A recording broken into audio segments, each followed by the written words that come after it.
कदर वाकिफ है मेरी कलम मेरे जज्बातों से, इस कदर वाकिफ है मेरी कलम मेरे जज्बातों से, अगर मैं इश्क लिखना भी चाहूँ तो इनकलाब लिख जाता। जैसा कि हम सब जानते हैं कि भगत सिंह, सुखदेव और राजगुरु की याद में 23 मार्च को शहीदी दिवस के रूप में मनाया जाता है। साल 1931 में इसी दिन इन तीनों वीर सपूतों को अंग्रेजी हुकूमत ने फांसी दे दी थी। इन्हें लाहौर षड्यंत्र के आरोप में फांसी दी गई थी। तो आज मैं इन्हीं तीनों वीर सपूतों के जीवन से जुड़ी कुछ घटनाओं को आपके सामने प्रस्तुत करने जा रहा हूं। शहीद आजम भगत सिंह के परिवार में वतन परस्ती कूट कूट कर भरी हुई थी। उनके पिता सरदार किशन सिंह और चाचा अजीत सिंह भी स्वतंत्रता सेनानी थे। 28 सितंबर 1907 के दिन जब भगत सिंह का जन्म हुआ तो उसी दिन उनके पिता और चाचा जेल से रिहा होकर घर आए थे। घर में एक नन्हा सा सदस्य आने से पिता और चाचा की घर वापसी हो गई। इससे घर में खुशी का माहौल था। जब भगत के पिता और चाचा घर आए तो दादी जयकौर ने कहा, ये मुंडा बड़ा ही भाग वाला है। तभी निर्णय लिया गया कि इस बच्चे का नाम भाग या इससे मिलता जुलता रखेंगे। परिवार में आम सहमति के बाद इस बच्चे का नाम भगत सिंह रखा गया। इसी भगत सिंह ने आगे चलकर मात्र 23 साल की उम्र में एक ऐसा स्वर्णिम इतिहास लिख दिखाया जो आज भी हर भारतीय को देशभक्ति की भावना से ओतप्रोत कर देता है। कहते हैं 1 साल और 350 दिनों तक जेल में रहने के बावजूद भी भगत सिंह का वजन बढ़ गया था। कारण था खुशी।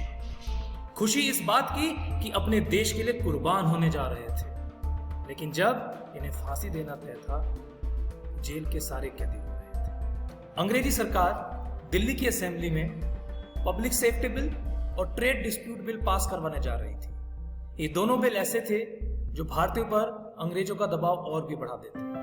उन्हें ऐसा करने से रोकने के लिए भगत सिंह ने असेंबली में बम फेंकने का निर्णय लिया। उनका साथ देने के लिए चुने गया बटुकेश्वर दत्त को। इस बम विस्फोट का उद्देश्य किसी को भी चोट पहुंचाना नहीं था। भगत सिंह ने तो जानबूझकर उस जगह पर बम फेंका जहां पर सबसे कम लोग मौजूद थे। विस्फोट से कोई भी मारा नहीं गया। बम फोड़ने के बाद भगत सिंह और बटुकेश्वर दत्त वहां से भागे नहीं, बल्कि उन्होंने खुद को गिरफ्तार करवाया। इस पर भगत सिंह का कहना था कि बहरों को सुनाने के लिए बहुत ऊंचे शब्द की आवश्यकता होती है। इसी घटना को अंग्रेजों ने लाहौर षड्यंत्र केस नाम दिया, जिसमें भगत सिंह को फांसी और बटुकेश्वर दत्त को काला पानी की सजा। शहीदी दिवस और भगत सिंह के बारे में बात करते हुए यदि राजगुरु और सुखदेव की बात ना हो तो यह संभव नहीं है। तो चलिए बात करते हैं राजगुरु की कि उनका नाम राजगुरु कैसे रखा गया। 24 अगस्त 1908 को खेड़ा पुणे में पंडित हरिनारायण राजगुरु और पार्वती देवी के घर इस महान क्रांतिकारी का जन्म हुआ। शिवराम हरिनारायण अपने नाम के पीछे राजगुरु लिखते थे। यह कोई उपनाम नहीं था, बल्कि उपाधि है। इनके पिता पंडित हरिनारायण राजगुरु पंडित कचेश्वर की 7वीं पीढ़ी में जन्मे थे। वह एक प्रकांड ज्ञानी पंडित थे। शाहू जी महाराज ने अपने राज के खिलाफ हो रहे षड्यंत्रों से अवगत कराते हुए पंडित कचेश्वर से आशीर्वाद मांगा। पंडित कचेश्वर ने आशीर्वाद देते हुए शाहू जी के युद्ध में जीतने की घोषणा की और उनको आशीर्वाद दिया। इसके बाद शाहू जी महाराज की अंतिम युद्ध में जीत हुई। शाहू जी ने इस जीत का श्रेय पंडित कचेश्वर को दिया और उन्हें अपना गुरु मानते हुए राजगुरु की उपाधि दी। तभी से ये सरकार डर गई थी। माहौल बिगड़ता देखकर ही फांसी का दिन और समय बदला गया और एक दिन पहले ही इन लोगों को फांसी दी गई। यह एक संयोग ही है कि ये तीनों अमर शहीद एक साल 1907 और 1908 के भीतर ही पैदा हुए और 23 मार्च 1931 को एक दिन ही एक साथ शहीद हो गए। इनकी इस शहादत को भारत का हर एक बच्चा आज तक नहीं भूल पाया है और आने वाली कई सदियों तक भूल भी नहीं सकेगा। यहां मैं भगत सिंह द्वारा कही गई एक पंक्ति का जिक्र करना चाहूंगा कि राख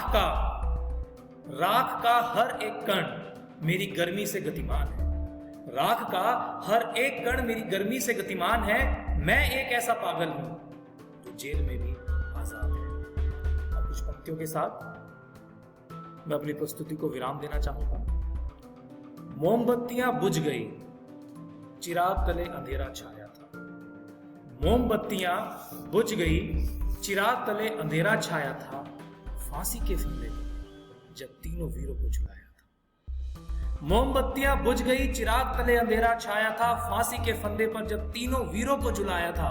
सुखदेव भगत सिंह राजगुरु, सुखदेव भगत सिंह राजगुरु के मन को कुछ और न भाया था।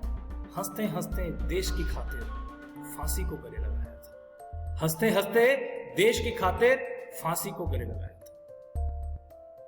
धन्यवाद। जय हिंद।